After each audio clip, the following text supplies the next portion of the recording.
So the talk is called Extended Reality Technologies, and to me XR, extended reality, is it's a bit of a marketing term, but it's being used increasingly to encompass virtual, augmented and mixed reality. And I'll come on to my view on mixed reality a little bit, and particularly with regards to the healthcare projects we're doing a little bit later on. But as I said earlier, I've been in the virtual reality sphere now for 34 years. I'll show you my first ever virtual reality experience. A good many of those years, certainly from the early 1990s, has been in healthcare.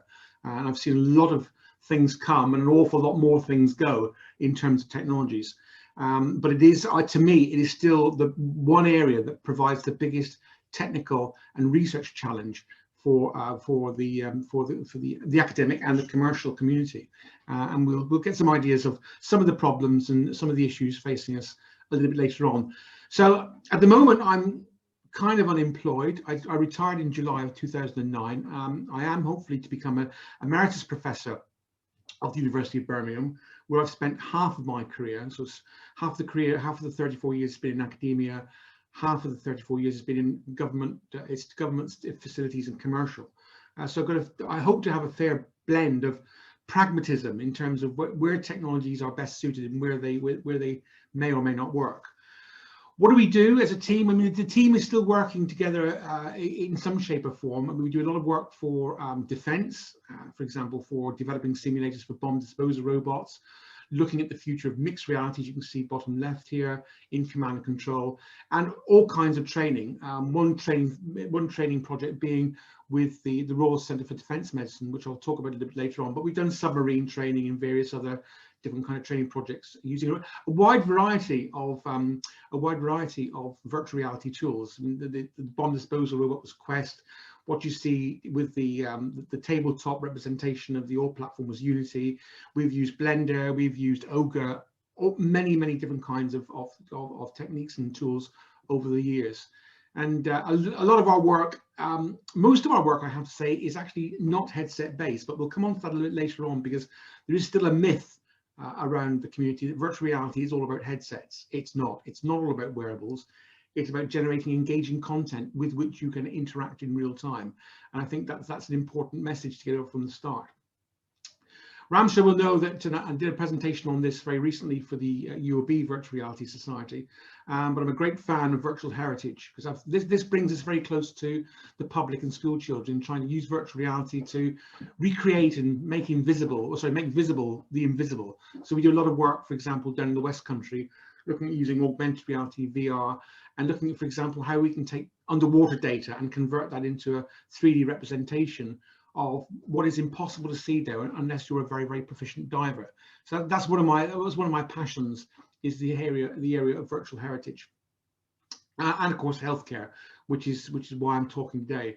And as I mentioned, certainly since 1992-93, I've been involved in the early stages of virtual reality, specifically originally in surgery, but more recently in the areas of rehabilitation and what we call cognitive restoration. For patients that are coming out of or in intensive care after very sort of important and crucial surgery. So what does virtual reality mean to me? It means, let me just get rid of this here. I assume you can't see this across the top of the screen. Are you all able to see the titles of the slides? Good. Yep. So virtual reality, what does it mean to me? It's 1985 to 1987, and this is where I was working for British Aerospace, or BAE Systems it's known today, and we were doing a lot of work with the European Space Agency on looking at how to improve the human system interface for robots that are undergoing maintenance procedures in low Earth orbit. We're not there yet, but these were the early days of research. And as part of that, the European Space Agency was interested in novel concepts for interaction. So, for example, the German company, or the German organization DLR, had invented the precursor to what we then became known, or later became known as the Spaceball 6 degree of freedom hand controller, what we call an isometric controller. And VPL in the States had just begun to start experimenting with a fiber optic glove, which they commercially called the Data Glove. Now, as part of that, I was very fortunate to be sent to a conference in Maryland in the US, where I met this guy, Dr. Steve Ellis, fantastic guy, who subsequently introduced me to Dr. Scott Fisher. I think he's a professor in Japan now. And what these guys were doing, they were experimenting with pocket televisions inside diver scuba masks. And they were experimenting with these very bulky gloves, again, with fiber optics. And they invited me over to California, which of course I didn't say no, nobody would. And when I went over there, they put me in this particular headset, and they showed me this very simple wireframe graphics. And they asked me to stand on the bottom of the escalator, which I did. And then, goodness me, my visual system was telling me I was going up. I was getting all the depth and distance. I could see the altitude increasing as I went up. Whereas my vestibular system was saying, no, you're standing still. And not only was this an incredibly eye-opening experience, I mean, it was a very disorienting experience as well, as you can imagine, with this conflict between the eye and the inner ear. But all of a sudden I thought, my goodness, now if we can do that today, how are we going to be able to use this in the future? We'll be able to prototype new concepts, and we'll be able to do things like virtual surgery. This was just an incredible experience from 1987, literally very nearly 34 years ago. But the thing that really hammered it home to me was the fact that they were looking not at wearable technology. They were building the technologies for a purpose, and that purpose was to look at human factors. And the human factors that they were interested in, which has many similarities and synergies with surgery, was this thing called situational awareness. If you've got a robot that's flying around outside the space station, how do you display an appropriate amount of data to the human operator of that robot so that there's nothing, so that in safety critical missions, the robot's going to be controlled safely and efficiently? So they came up with this idea of the virtual reality data space. They were using little piezoelectric transducers in the gloves. So again, haptic feedback, tactile feedback. It's not new. It was being researched by NASA back in the 80s, and they were doing this and also controlling virtual reality representations. You just see there that this guy's arm is slaved to a representation of what was then an industrial robot. So this was really incredible. And if you look at what they were doing back in the 1980s, and they were looking at this not just for robots in space, but for air traffic control, safety critical application areas, and healthcare is most definitely one of those, where you may be present within the operating theatre, or you may be remote from the operating theatre. And the question was, can we enhance that individual's skills, his performance, his situational awareness by exploiting head-mounted displays or other sort of non-wearable display techniques, or wearable, I should say, display techniques, exploiting gloves and or other non-wearable input techniques, using purely virtual or mixed media. And I have to question, do these immersive technologies actually compromise users' performance? And how? How do we measure that? How do we measure their performances today in terms of skills and skills adoption and acquisition? How do we measure their skills and knowledge later? Does virtual reality improve skill fate? Does virtual reality improve the transfer from the virtual reality environment into the real world? And are there health and safety implications, which we know today there are and will be still for many years to come? And even that was back in the 1980s. Today, the same issues persist. We are still asking the same questions. We're nowhere really closer to being able to have the gold standard for carrying out experiments in virtual reality. It's getting better, but bearing in mind it's now 35 years on.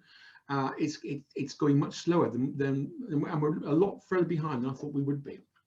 So that's why we do what we do. Humans first, technology second.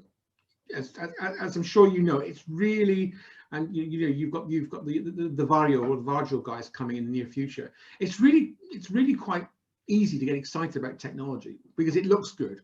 It does, it gives you wonderful PR material to have your photograph taken with a sexy headset on, flailing your arms in the air. But does it really offer the human anything that's going to help them in their day-to-day jobs? We see statements like this, companies claiming that the holodeck has been invented. Well, I mean, to be honest, we're actually nowhere near achieving a Star Trek holodeck experience where you can walk around, you can hear, you can see, you can taste, you can smell, and you can walk for miles and miles. There are not very good alternatives to the holodeck. You're probably aware of a lot of the games, the large area games warehouses that are opening up across the world. But walking around in an unfettered, unencumbered way, we're many decades away from doing anything like that in a very credible way. So we're restricted in the near term to using either enclosure type systems such as caves, which are not immersive, and I'm not a great fan of the cave, or obviously wearable equipment. And if you go online again, never mind the holodeck claims, according to the online things we see every week, and particularly on LinkedIn, whereas I'm sure many of you know I tend to get very angry very easily. The future is already here. This is the future. This is what people are doing today. Really? I don't think so. What about this? I've got some great examples, some video examples of this later on. The future is already here. But is it? I mean, the question is the future really here? Certainly, I mean, the fantastic PR pictures and a lot of the sci-fi type products are there, but is the future of virtual surgery or virtual reality in healthcare actually here? And if it is, are the actual companies who are producing this equipment confident with what they're selling? Now, I'm not going to mention who this company is, but look, liability of company X, in order to remove any doubts, blah, blah, that the goods and software are not a medical device.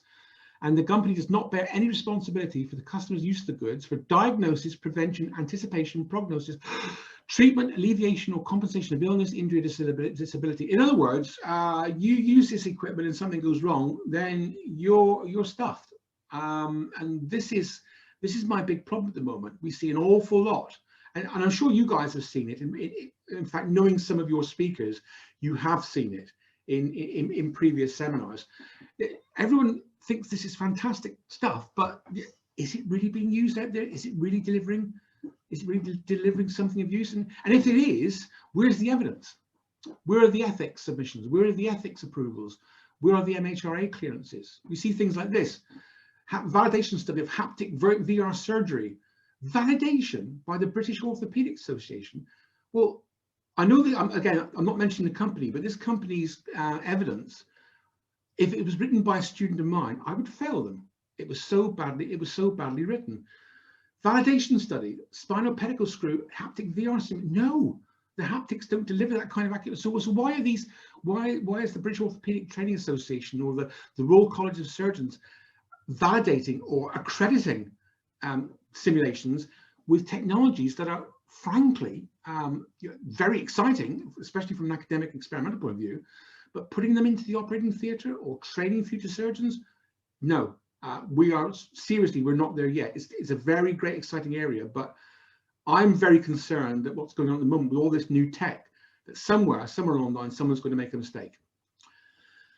And when it does, it's not necessarily going to be the companies that build these things that do it. Now, I've got a student who's been looking into the use of mixed reality, that's blending the physical with the real, and looking at intimate medical examinations. And he conducted last year, I think it was, or maybe a bit longer than that, a systematic review on the effectiveness of technology-based training. And it needn't be for rectal examination; it could be for a number of hands-on type examinations. He used the medical education quality instrument developed by Reed et al. In 2007, slightly modified for a technological perspective.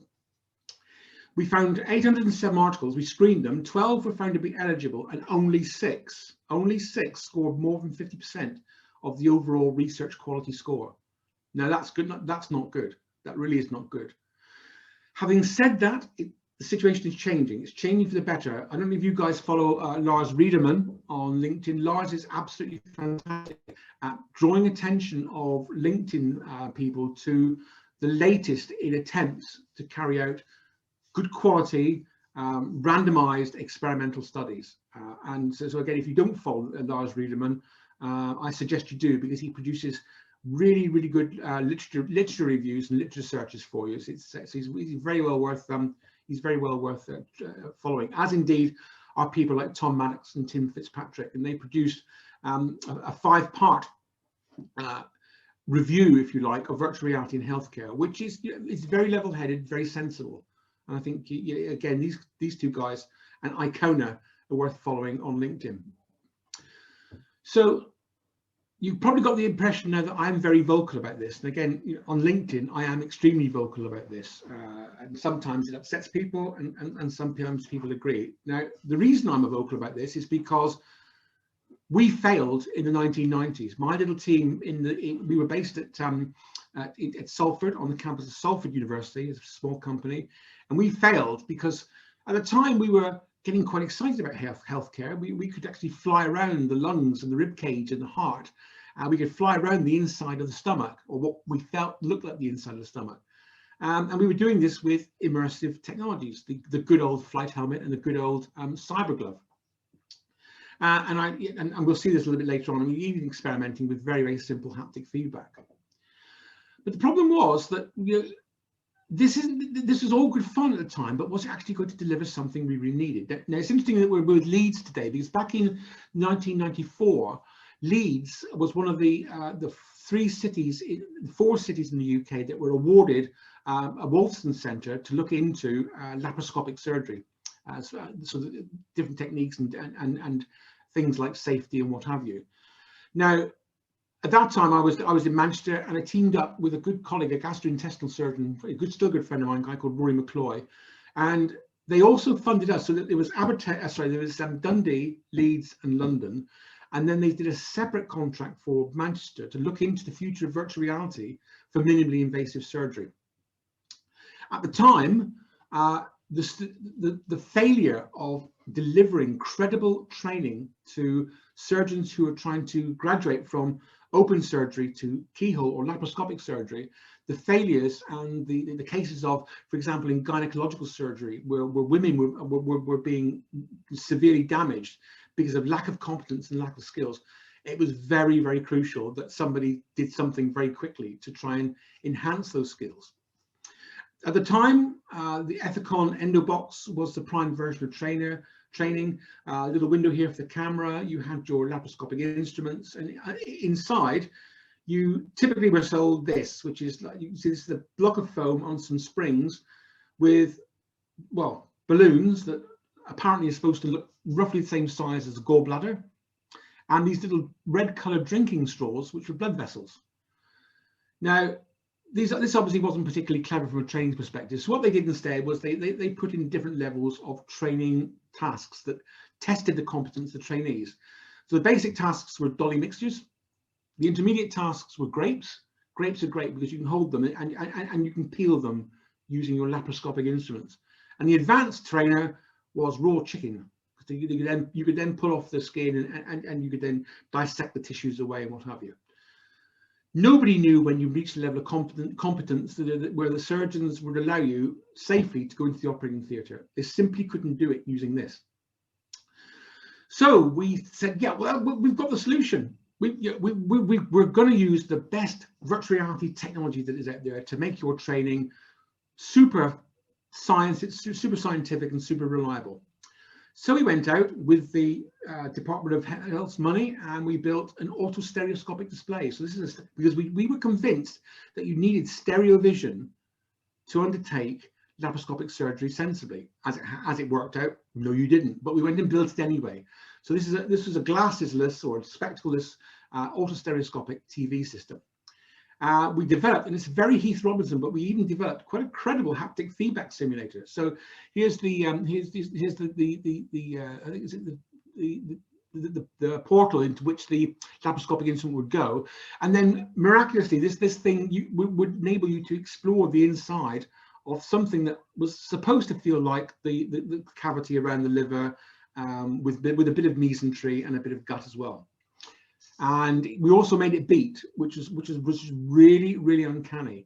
Yeah, and remember this is 1993, right then. And we also had we must use one of these ultrasonic hand controllers as well, because and we must use this £250,000 graphics supercomputer so we can do things like this. Yeah, wow, this is virtual reality at its best, guys. And the surgeons came in and they took one look at it and they went out and they slammed the door. We hadn't spoken to them.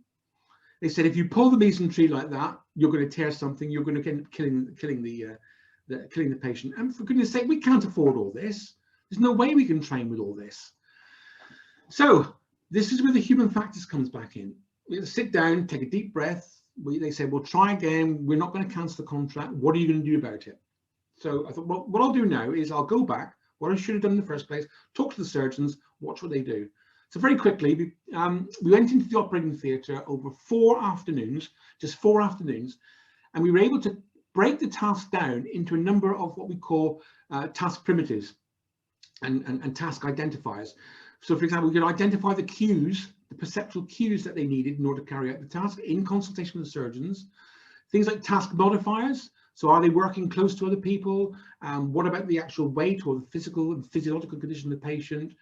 The sequence of tasks they have to go through. How closely does the surgeon have to interact with the body? Something we call task coupling, and so on and so forth. And we identified 6 tasks, and I've only got really time to show 3. And so task 1, 3, and 6 were the tasks that we felt needed to be trained in order for the surgeons to understand what it is to operate remotely using laparoscopic instruments. So this task, acquire a piece of tissue, and this is in fact the cystic duct, with both hands, and move it to a new location. And so with this, for example, here they're just about to inject some dye into the cystic duct prior to doing an X-ray for gallbladder inspection.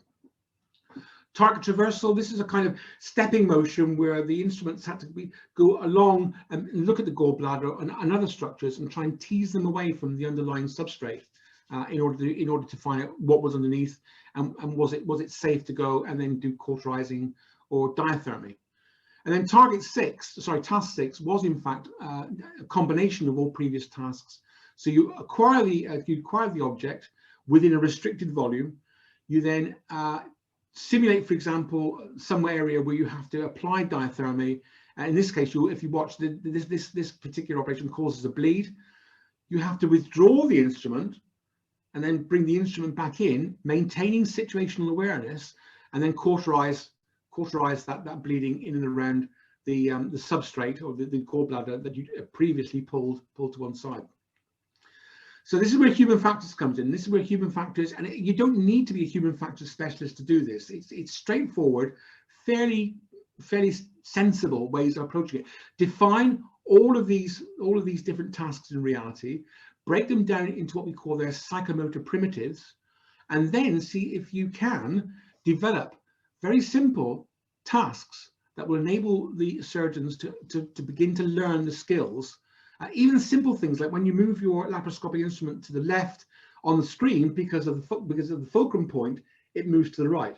Again, getting your head around that as opposed to open surgery is quite important. Hence, MIST, minimally invasive surgical trainer, virtual reality. Here it is being used by Rory all those years ago. This is in fact with one of the tasks that we defined in collaboration with St Mary's College, St Mary's Hospital in London for gynecological intervention. But this was also an example of mixed reality. What we're saying in mixed reality is we've got some virtual images here, which are symbolic. They don't look like the inside of the human body, but to enhance the believability of these of this particular simulation, let's use realistic like instruments so that there is some degree of mental link between why you're doing this and what you will be doing it with. And very quickly, the important thing is that talking to the surgeons, we made the assumption that by the time that the guys get trained to become keyhole surgeons, they should know damn well what the inside of the body looks like: the mesentery, the liver, the gallbladder, Callett's triangle, and so on and so forth.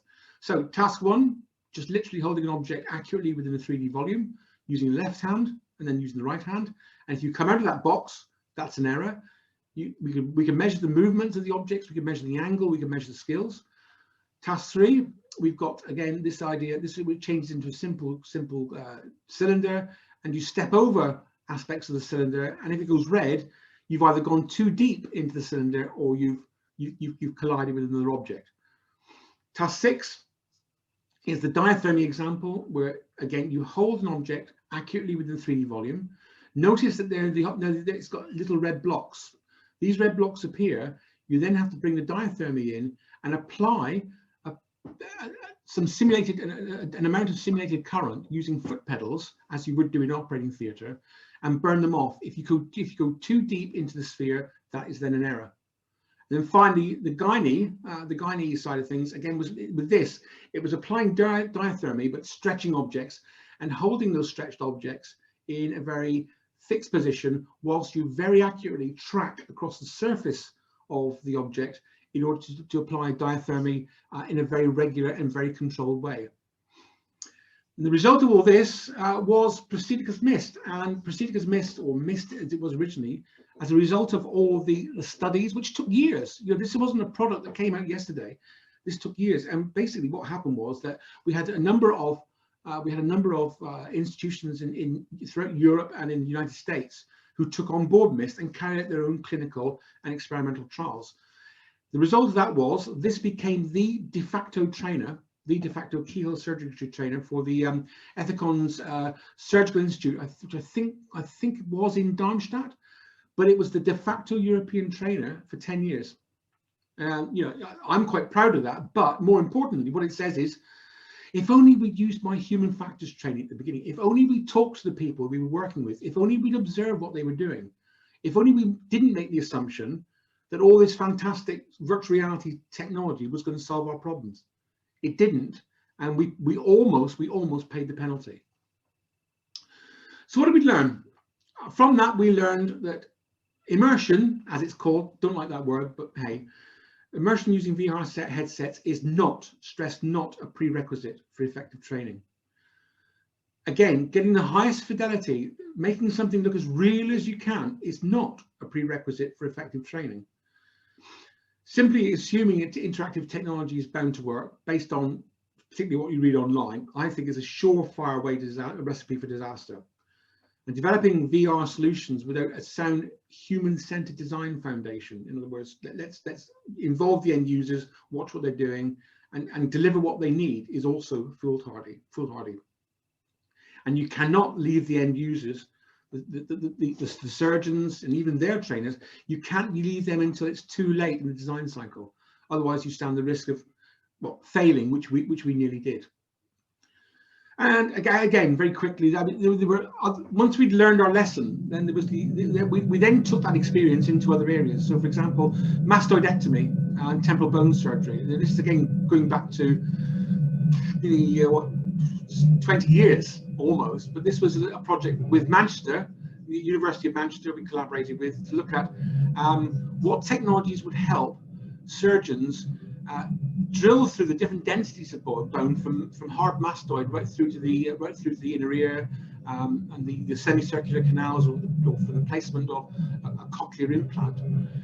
What kind of technologies would give them the ability to be able to do that using virtual reality? Now here, the technology really did come into its own. This guy is using a pair of virtual binoculars because they were visualizing the structures going down into the bone in terms of specific anatomical waypoints, sigmoid sinus, the facial nerve. But he's also using what we call these were called phantom haptic feedback devices. They're now I think they're now marketed by 3D Systems. So he's got two haptic feedback systems, and these were fantastic because not only did they recreate the vibration of the burring as you went through different densities of bone, they also made the noise of the drill. This system, it was fantastic. It made the noise which told you were drilling through a much softer or much harder density of bone. So that was a really good find, I think. And we had other experiences in the past with interacting with different people. I mean, for example, in the early 2000s, we worked with a games company, which turned out to be a bit of a mistake, because games companies are interesting. Games companies love to put things into a simulation because they can, not because they necessarily want to. So this was something called the Interactive Trauma Trainer, developed in conjunction with the Royal Centre for Defence Medicine, also on the campus of the University of Birmingham. And just to give you an example of why games companies if you work with a games company, you've got to rein them in, because they will go and put every kind of special effect they can into their simulation. For example, watch this stethoscope. At one stage, they wanted a fly to go on the guy's chest too. Crazy. Watch that. Look at that stethoscope. Look at the way that whizzes around there. And this was distracting to some of the trainees. And here's my favorite.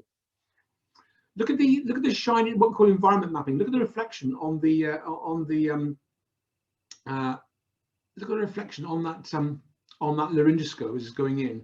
Now you can't see it here, but if I stop that one again, if you notice on here, you can see the casualty's nipples.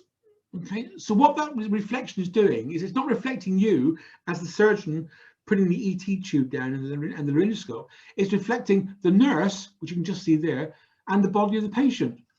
Well, surgeons aren't daft. They will recognize these things, and it's again, you know, no matter how much we try to tell them we don't want all these WYSIWYG effects, the games companies love putting them in. Right, so human factors. Let's get a little bit of human factors, and then I'll bring together all the lessons learned into the final few slides. So human factors, which is what I'm qualified in, and I qualified in psychology, and then in what was then called ergonomics. Today is called human factors. We have our own chartered institute. It's the study of the human in his or her working environment, and it doesn't make a slightest scrap of difference if that working environment is real or virtual. And what it's all about is designing the system, okay, to meet the needs of the human, accounting for both cognitive and physical limits of that human. So, for example, here we have this wonderful Lamborghini, okay, and you know, from a human factors perspective, it's kind of, yeah, this poor guy is simply, he's got this fantastic car. He may be able to get into it, but he can't get out of it. And we have these key measures and goals, things like decreasing errors, reducing fatigue, meeting the user's needs and wants, and enhancing the perception of any particular project. I'll give you an example. This is the endo-assist surgical robot, which we evaluated for the company in the Manchester Royal Infirmary as a camera, an automatic camera support controlled by the surgeon, but a support system for laparoscopic surgery. So here we have a surgeon. Notice he's wearing a headband. Notice this little box here, and he's got a single screen at which to look. Now, to control this robot, you have to first of all tell this little box which direction you want to move it in, and then you have to put on depress a foot pedal. So here's Rory, poor Rory, developing a twitch, and here's the motion sensor telling him, oh no, left, right, up, oh no, up, and you know, it's really, really difficult. Clashes with the equipment. So here we have the robot clashing with the X-ray machine that's been brought in to do the gallbladder dye and status and recording. Instrument handling. The surgeon had to work around this, even though it was holding the camera. So we removed the need for another surgeon to hold the camera. Display obscuration.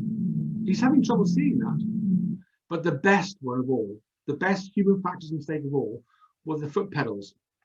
Now here we have a foot pedal. One foot pedal here controls, I think this controls the diathermy, okay, which typically a diathermy probe, unless it's not wanted, unless it's needed, is put on the green bays of the patient, okay.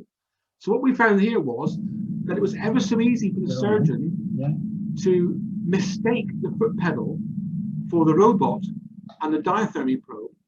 And in one case, we even saw the diathermy probe set light to the patient, to the covering of the patient, because he got the wrong pedal. Now that's all basic human factors. And one of the things I've been doing recently is I've been drawing people's attention to human factors. I mean, I've got a master's degree in it, but there are some really good publications out there that if you're going to do this VR stuff, you really should be aware of. One, The Design of Everyday Things by Donald Norman. You can download this. You can download one of the original. I think it was the 2000 edition of this. You can download it free as a PDF online. So there's no excuse for not getting it. And Don Norman had this model of interaction, which is fairly straightforward. He was talking about the real world, which we perceive the state of the real world. We interpret that perception. We evaluate what that means by comparing it with long-term memory and what's been done in the past. Formulate the goals. Formulate the intention to act. The human psychomotor system then generates a sequence of actions which are then performed on the world, and so that goes round and round. Now, as we found with the robot, robot and the human interface, all the stuff that poor Rory had to stand on and use his head. As soon as you introduce an interface technology barrier, so you give the guy something that really doesn't work, it looks good but doesn't work, then you introduce these two gulfs. So you disconnect interpreting the perception and evaluating. You disconnect the intention to act from formulating the sequence of actions, and that's when errors start to occur. And it occurs in other areas. For example, use of augmented reality in the surgery, in the operating theatre. There are so many drawbacks with these pieces of equipment at the moment: chromatic aberration, field of view, adversely affected by operating room lighting, glare, and so on. And the same, for example, if you're coming down this side of the model, where you're trying to interact with the world, haptics.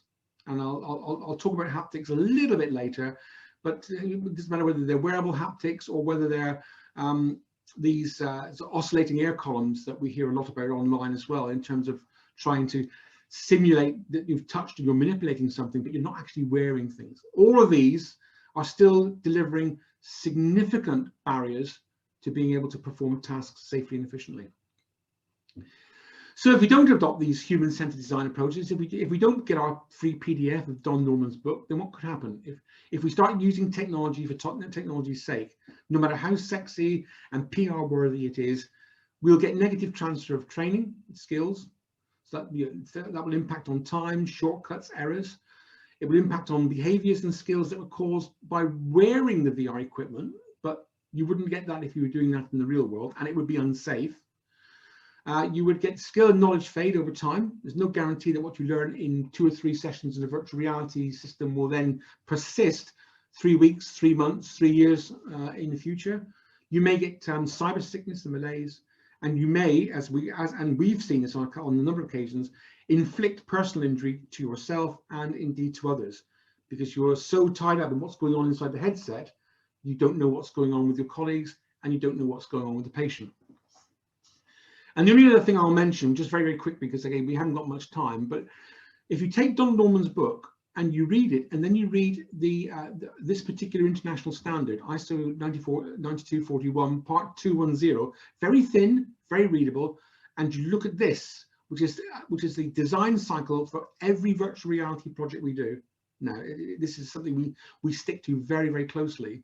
Then you'll be moving in the right directions, especially with these two things here. You're trying to understand what these guys are doing. You're trying to understand the context in which they're working. You need to work with them to specify what it is they need to produce a safe and efficient surgical outcome with a particular patient and operation that they're confronted with. And you need to produce, and then you need to prototype things. You need to prototype designs, experiment. It's not just a case of going out and buying a glove and buying a headset. Try it out, and then it's a loop. And then you keep the users involved at all times. That is so, so crucial. And how do you do that? Well, as you see, I'd spent a lot of time in the operating theatre. I was obviously much younger there, but there you go. But I'm a great believer in getting out of the lab. It's one of the reasons why I'm not really very keen on academic virtual reality centres. To do this properly, you've got to get out of the lab. You've got to get out and you've got to try all these tasks. You've got to work with the people who do it. It's incredible fun. You know, I've been in submarines, on helicopters, and goodness knows what else. But B, it makes you aware of what their job is about and what the safety aspects are like. And there's no way that this approach, I believe, can be beaten. And again, I think Ramsha's got this, but if not, it's a bit old now, but it does go through all the kind of things that I've just tried to mention. And this was produced by myself, the Ministry of Defence, back in 2012. So a bit old, but all of the fundamental principles stay the same. Okay, the case studies are a bit old, the principles haven't changed. But still, we see things like this. Now, this is laparoscopic surgery. So the question is, why do you need to train laparoscopic surgery in a virtual operating theatre? Particularly when the nurses and assistants that are standing around you are doing absolutely nothing. And why are you looking at a picture of the operating location through a headset, which is degrading the image? So there's all these kind of, they're here, they're using laparoscopic instruments with haptic feedback. If you talk to surgeons, there's still a lot of discussion about whether haptic feedback is important or not. You see things like this, you know, is this science fiction or is this science fact? I love this. This is from Japan. Okay, so all these lucky people have got magic leaps on. Well, I wouldn't have used magic leap if you paid me, but nevertheless, I have tried it. Now, I watch this and I think to myself, guys, there's a patient there. You know, they're all going, oh, look, look, look, look, look, look, look. What about the patient? They've forgotten the patient. They're all sort of completely engrossed in playing with the tech. There's a patient down there. And if you ignore the music, I mean, I look at this and I think to myself, I couldn't even read that in a headset, even some of the better headsets. Maybe the Vargil, maybe HP's Reverb GR2, but how complicated is that interface? I mean, it's one of the reasons why it was one of the reasons I teamed up with Realize Medical, because at least with Realize Medical, you find that they've actually thought a little bit about human factors as they produce their designs. Is this realistic? I mean, this is just the one thing I like about this is what they do with the. I mean, look at this. This is I find that so funny. I mean, they're just using sort of hand controllers, and yet they're banging on midair, and then they're not feeling the drill going in. It's absolutely crazy, absolutely crazy. So there you go.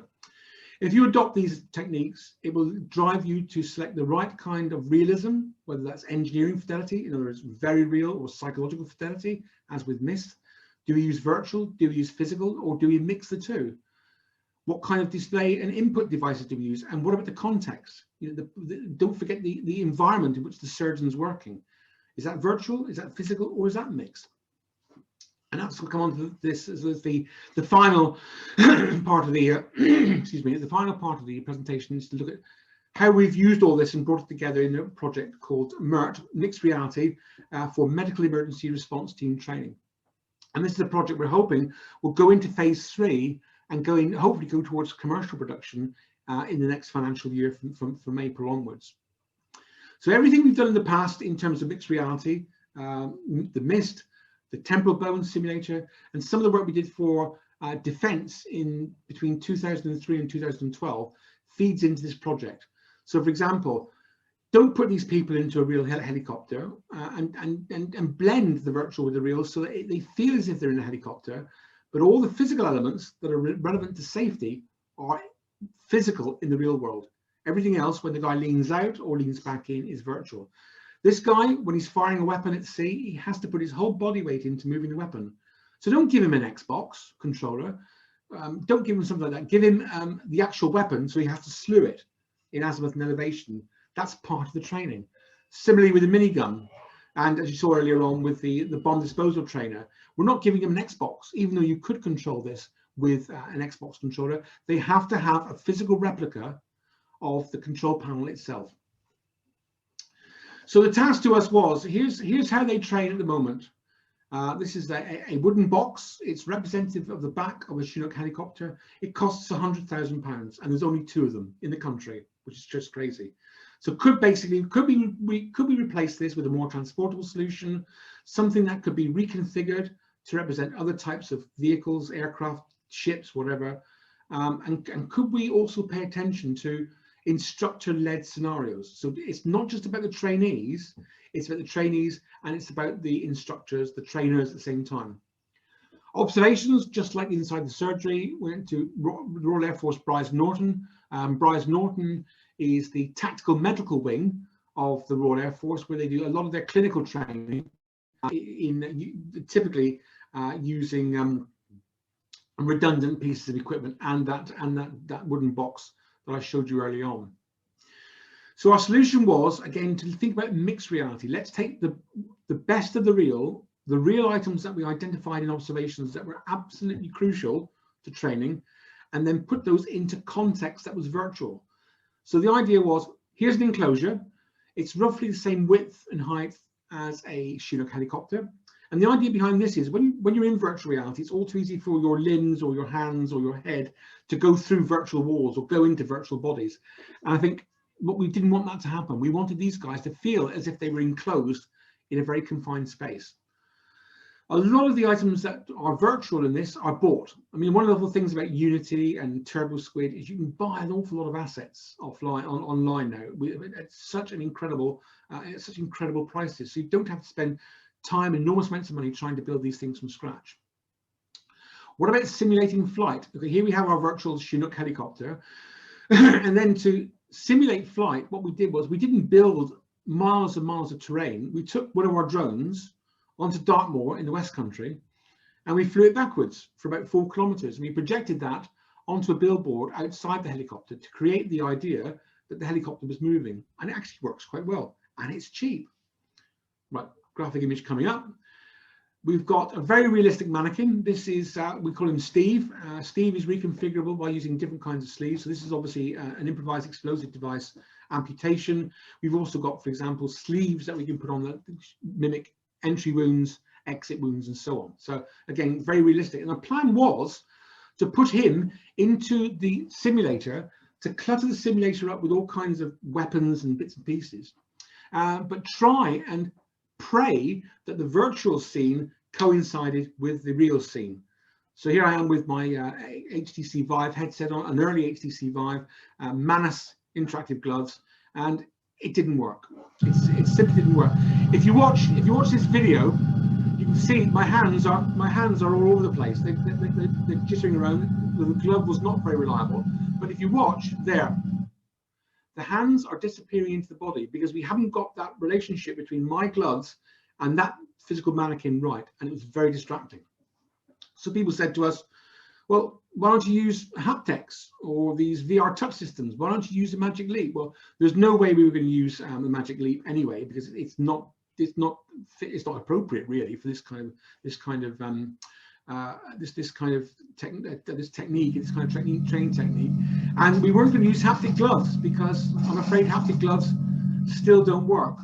This is something from this is a glove that I actually invented in 1990 called Teletac, and if you blink, you'll miss it.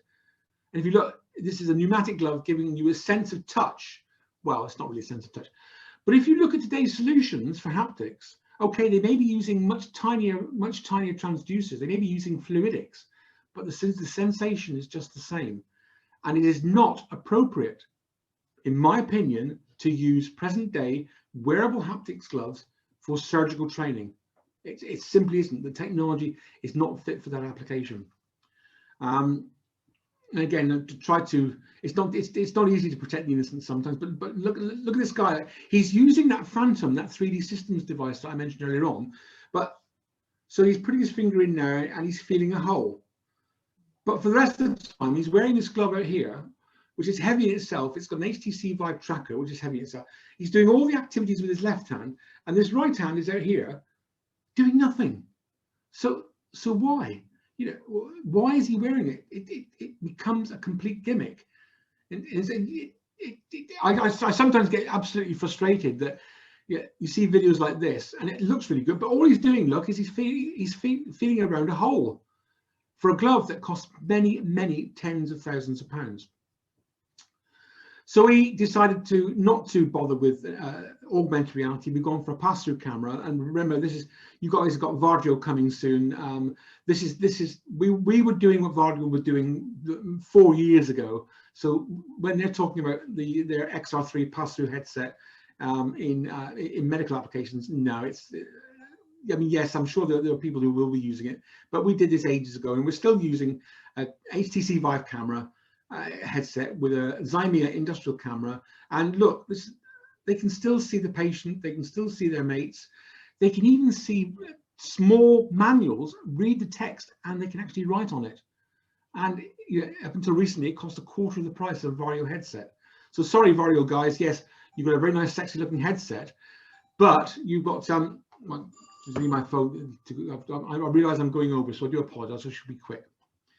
And what we did was we took that pass-through camera and we used it with blue screen technology, chroma key technology. And this is an early video now. It's very jittery. But look, you're seeing the real mannequin on the real stretcher. You're seeing your real hands, and you're reaching out. There's no disappearing of limbs. There's no shaking of the hands. You're actually interacting with the physical object. You're touching, your real hands are touching the real object, but you're in a virtual reality hovercraft, rescue hovercraft. And that experience was absolutely incredible. For us, it was that we could finally see how to blend the real with the virtual. And if you watch these guys here, I mean, these guys are these are qualified defense medics. They're interacting with each other, they're talking to each other, and something that blew us away, they're exchanging needles. You know, they've got this headset on, which is not as high resolution as the Varjo. I know it's not as high resolution, but they're exchanging needles. They're putting a cannula in. So it's absolutely incredible that this blend of virtual and real looks as if it's beginning to work. We produced a much larger enclosure in June of 2018, which proved to us that this actually would work. You can see some of the problems here. The white zips of the enclosure showing up. So obviously, this was again one of our prototype evaluations. But again, being able to interact with the mannequin, we've got a functioning virtual Tempest Pro monitor, which is controlled by the instructor, and looking around the helicopter there. So that was quite encouraging.